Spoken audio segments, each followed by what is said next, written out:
안녕하세요. 저는 40대 중반 평범한 직장을 다니고 있는 남자입니다.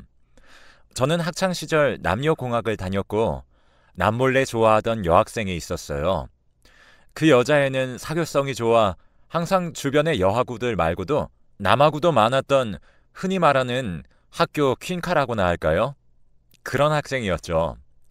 저도 그녀 근처에 수많은 남자 동기들 중 한 명이었고 학교 다니는 내내 그녀에게 고백 한번 해보지 못한 채 졸업을 하게 되었네요. 그렇게 연락이 끊기고 그녀는 제 기억 속 한편의 추억으로 남았고 저는 평범한 대학생을 거쳐 평범한 직장인으로 살고 있었습니다. 그렇게 30대에 접어들던 어느 날 직장 동료가 지인을 통해 여자 한 명을 소개시켜준다고 하더군요. 부담 없이 한번 만나보라고 하길래 꺼리낌 없이 소개팅 자리에 나갔습니다. 도로변에 있는 카페에 소개팅녀가 있다고 하길래 오후 반차까지 쓰고 멀끔한 복장으로 소개팅녀를 만나러 갔어요. 카페에 앉아있던 그녀와 인사를 하는 순간 아뿔싸 제가 학창시절 쫓아다닌 그녀가 제 앞에 소개팅녀로 앉아있는 게 아니겠어요? 그렇게 저는 그녀와 재회했고 학창시절 그녀에게 말도 못 걸었던 내가 이렇게 컸고 사실은 3년 동안 좋아하고 있었다는 사실도 말해주었습니다. 그녀는 웃으면서 사실 그때 눈치채서 알고 있었는데 공부하느라 바빠서 남자 신경 쓸 시간이 없었다고 미안하다고 하더군요. 그렇게 우리는 그동안 어떻게 살았는지 어떤 일을 하는지 근황 등을 주고받으면서 즐거운 대화를 나누었고 이성의 감정으로 만나기 시작했습니다. 그녀가 다니는 회사는 제가 다니는 회사와 멀지 않았어요. 그래서 연애하는 동안 출퇴근을 같이 하며 점심도 함께 먹고 퇴근 후 바로 만나 데이트도 할 수 있어 너무 좋았습니다. 그녀의 활발한 성격이 너무 마음에 들었고 취미 활동을 하며 자기 개발을 하는 모습도 너무 사랑스러워서 평생 놓치기 싫은 여자라 느껴서 3년의 열애 끝에 결혼을 하게 되었습니다. 둘 다 33이었고 아내가 결혼 후에도 취미 생활은 계속하고 싶다고 해서 저도 나쁠 것도 없으니 흔쾌히 뭐든 하라고 허락해줬죠.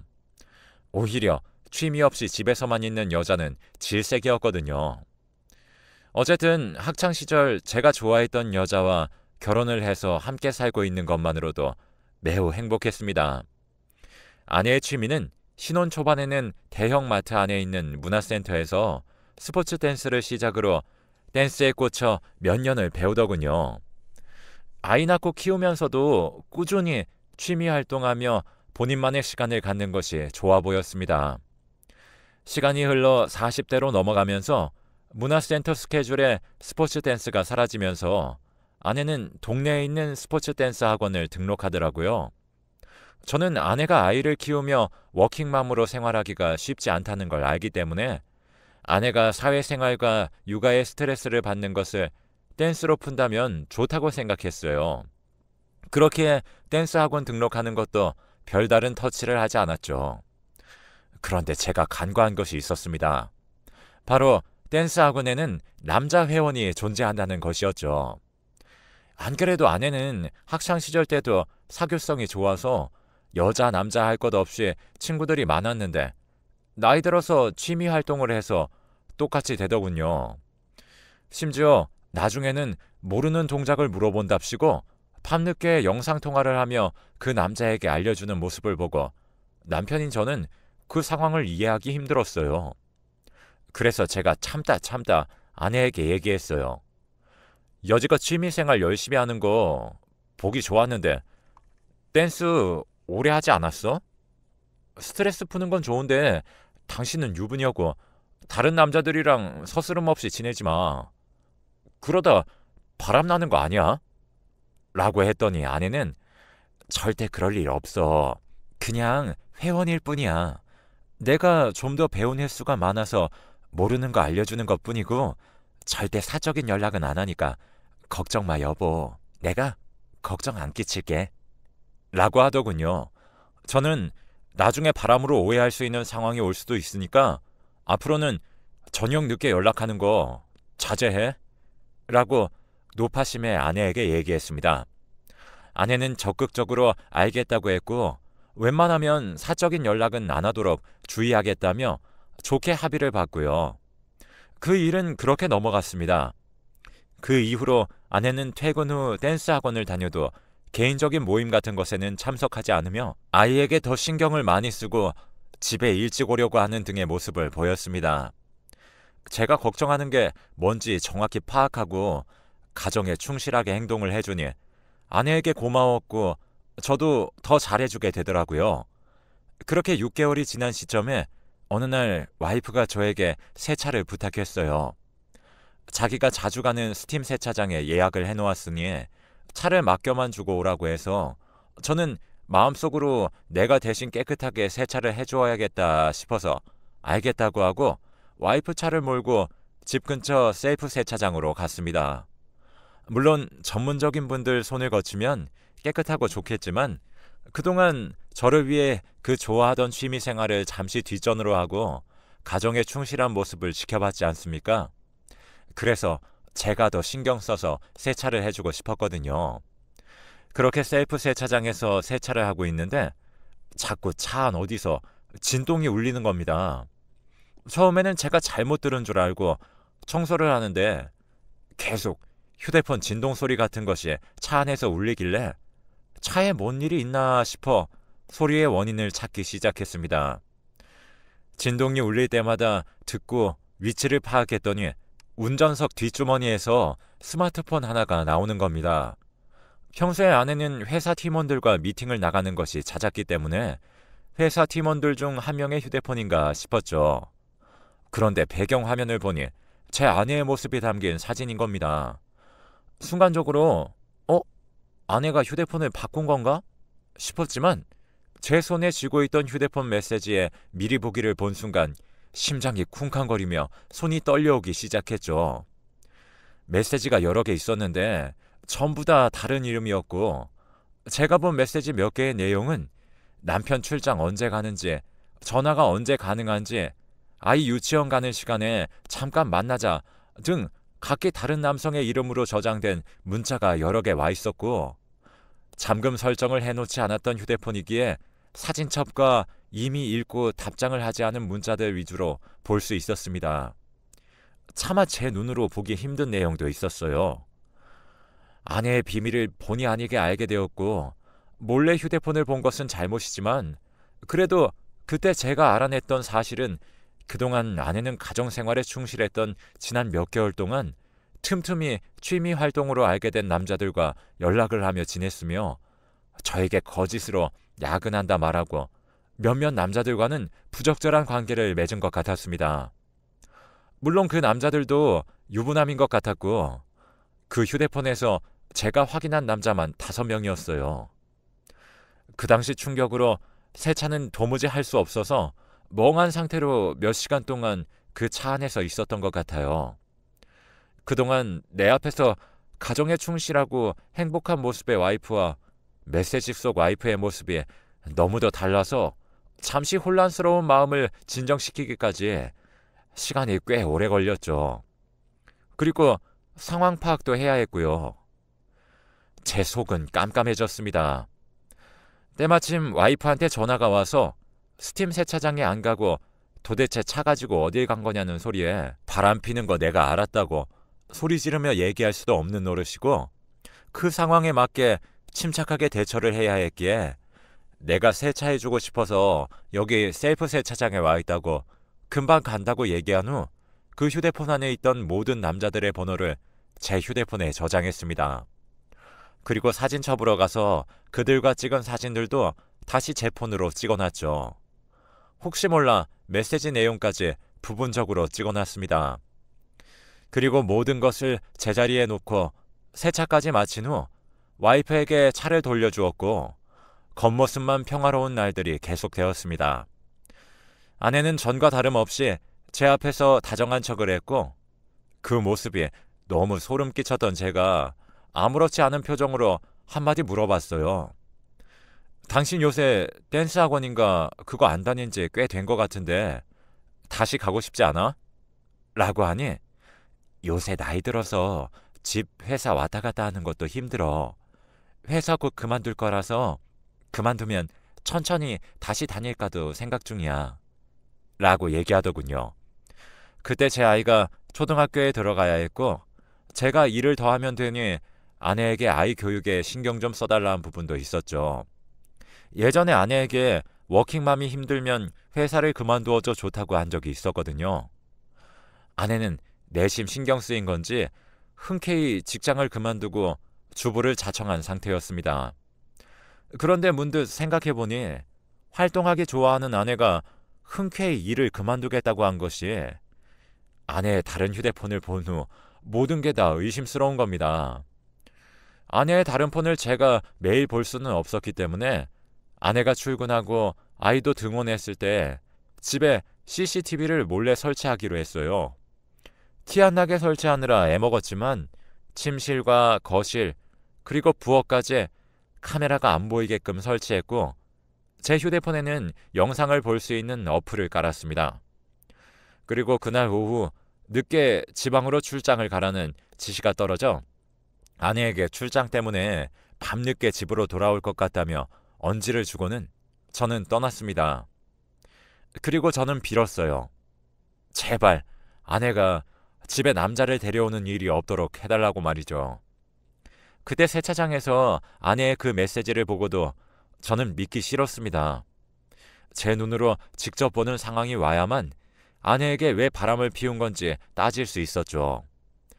차라리 제가 처음부터 취미 활동을 못하게 했으면 어땠을까 하는 자책감도 들었고 여러 가지 감정이 들더군요.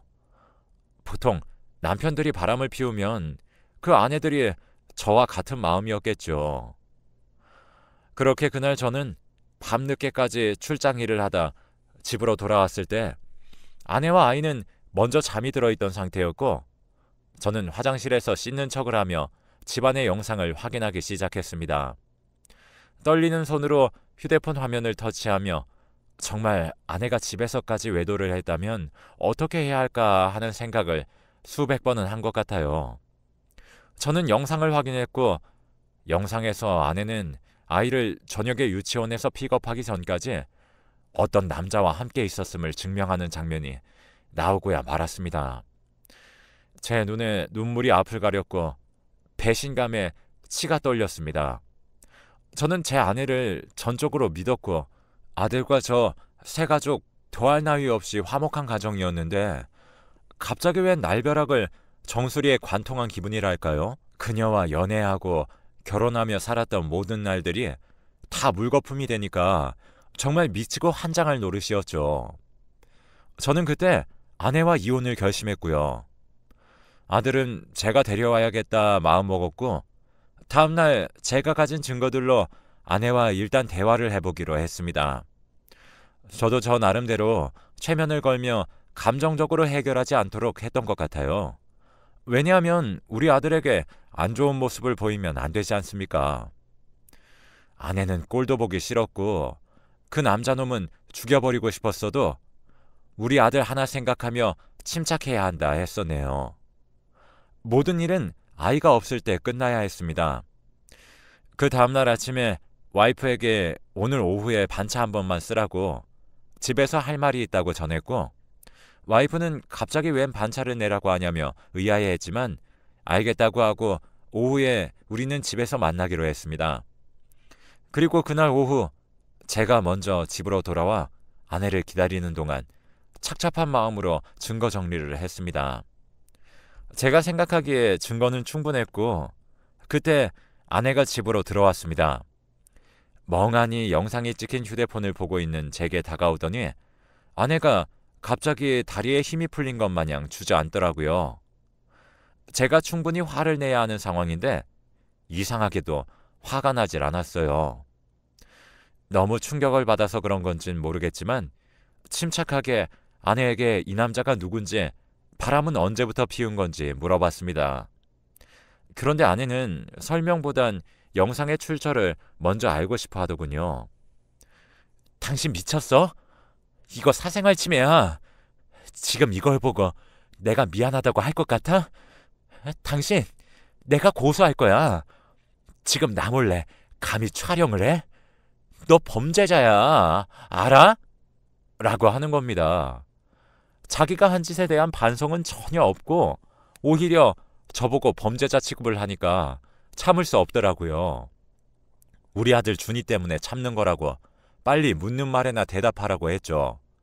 그러더니 나도 어쩔 수 없었어. 내가 이렇게 된 것도 당신 탓도 어느 정도 있어. 라고 했죠. 알고 보니 남자가 둘, 셋이 아닌 5명이나 몰래 만나고 있었고 모두 댄스 학원에서 만난 회원들이었습니다. 죽어도 저를 배신할 생각은 없었다고 하네요. 그런데 제가 취미 생활도 못하게 하면서 점점 그들에게 고민 상담을 하기 시작했고 저에게는 사과 한마디를 안 했죠. 오히려 당당하게 제가 자기한테 잘했으면 그런 남자들 안 만났을 거라며 저 혼자로는 만족을 못했다고 제 탓을 했습니다. 나 참 기가 막혀 돌아가실 노릇이었고 사람이 너무 놀라고 기가 막히면 할 말을 잃더군요.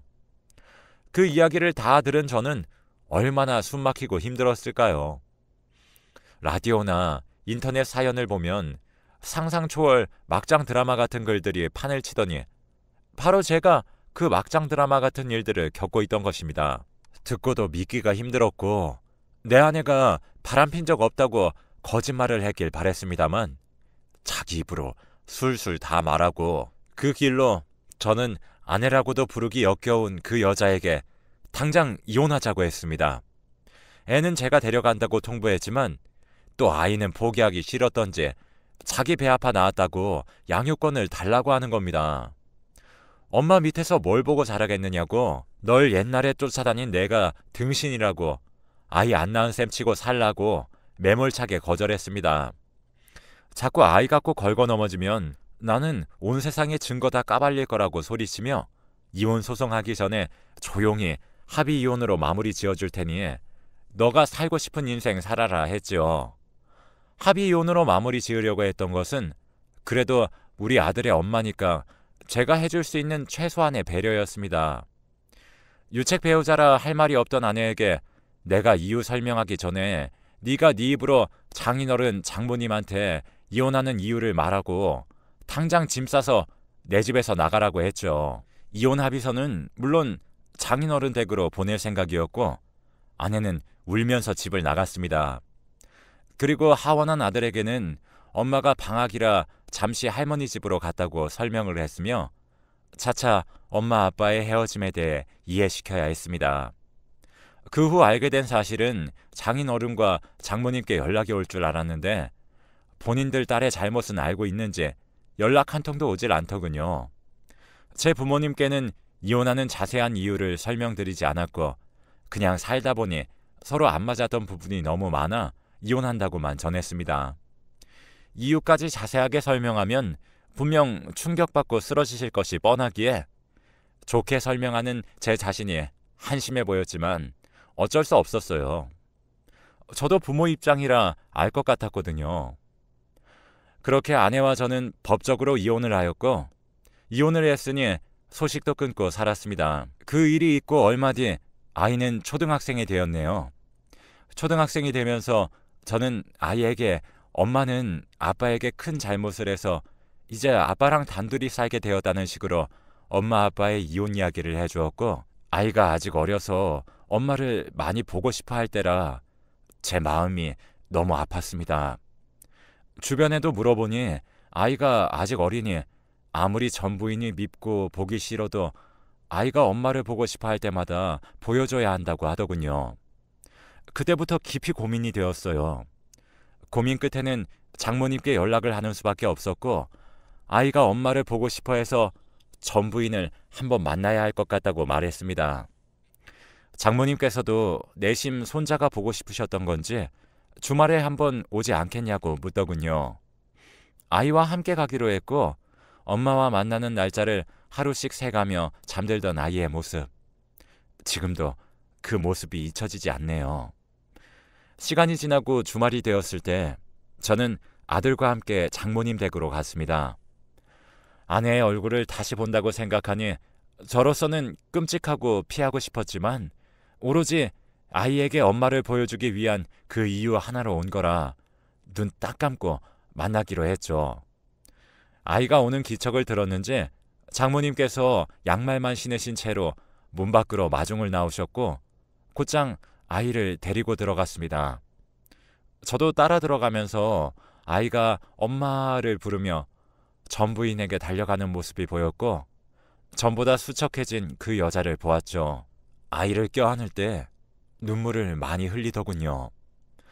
저는 아직 그녀를 용서하지 않았습니다.